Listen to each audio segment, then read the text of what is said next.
नमस्कार। ओम श्री परमात्मने नमः। अर्जुन उवाच किं तद् ब्रह्मा किमध्यात्मं किं कर्म पुरुषोत्तम अधिभूतं च किं प्रोक्तम् अधिदेवं किमुच्यते अधियज्ञे कथं कोत्र देहेऽस्मिन् मधुसूदन प्रयाणकालेन कथं ज्ञोऽसि नियतात्मभिः।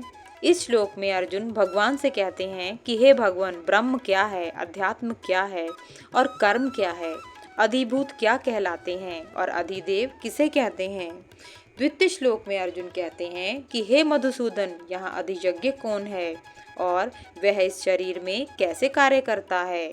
मृत्यु के समय भक्ति में लगे संयमी पुरुष आपको कैसे जान पाते हैं। श्री कृष्ण ने 7वें अध्याय का अंत किया था और उन्होंने यह कहकर उसका अंत किया था कि मैं ही अधिभूत हूँ, अधिदेव हूँ, व अधियज्ञ हूँ।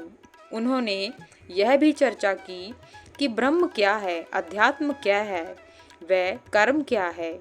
इस अध्याय में भगवान कृष्ण यह समझाना चाहते हैं कि कैसे यदि कोई व्यक्ति उनसे जुड़ा रहता है तो वह उन्हीं को प्राप्त करता है। विभिन्न प्रकार के व्यक्ति संसार में क्या प्राप्त करते हैं, कैसे सृष्टि का एक भाग सदैव अपरिवर्तनीय है जबकि संसार निरंतर परिवर्तनशील है। द्वितीय श्लोक अर्जुन कहते हैं कि अधियज्ञ क्या है, वह शरीर में कैसे संपन्न किया जाता है। वह यह भी पूछते हैं कि कैसे संयमी व्यक्ति मृत्यु के समय भी आपको स्मरण में रख पाता है, अर्थात कैसे वह मन पर नियंत्रण रख पाता है। सनातन संस्कृति संसार को वस्तु परक न मानकर व्यक्ति परक मानती है, अर्थात ऑब्जेक्टिव न मानकर सब्जेक्टिव मानती है। सनातन संस्कृति यह मानती है कि यदि हम अपने भीतरी संसार को नियंत्रण में कर लें तो बाहरी संसार को भी नियंत्रित कर सकते हैं। बाहरी संसार स्वतंत्र नहीं माना जाता, वह स्वतः ही कार्य करता है। हम केवल उसमें एक इकाई हैं, किंतु स्वयं के मनोभाव में परिवर्तन से बाहरी संसार परिवर्तित होने लगेगा। अर्जुन पूछ रहे हैं कि अधियज्ञ क्या है, वह शरीर में कैसे संपन्न किया जाता है। मनुष्य स्वयं को शरीर मानकर कार्य कैसे कर सकता है। शरीर में मनुष्य के कारण शरीर व सूक्ष्म शरीर दोनों सम्मिलित होते हैं। मन, बुद्धि, अहंकार से जुड़कर मनुष्य कर्मों को संपन्न करता है। इस प्रकार मनुष्य शरीर से सृष्टि के यज्ञ को संचालित करने में भूमिका निभाता है।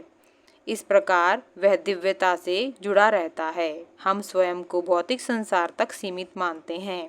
हम सोचते हैं कि हमारी मृत्यु के बाद हमारा संबंध संसार से टूट जाता है, किंतु मृत्यु के बाद भी हम सूक्ष्म शरीर के माध्यम से संसार से जुड़े रहते हैं।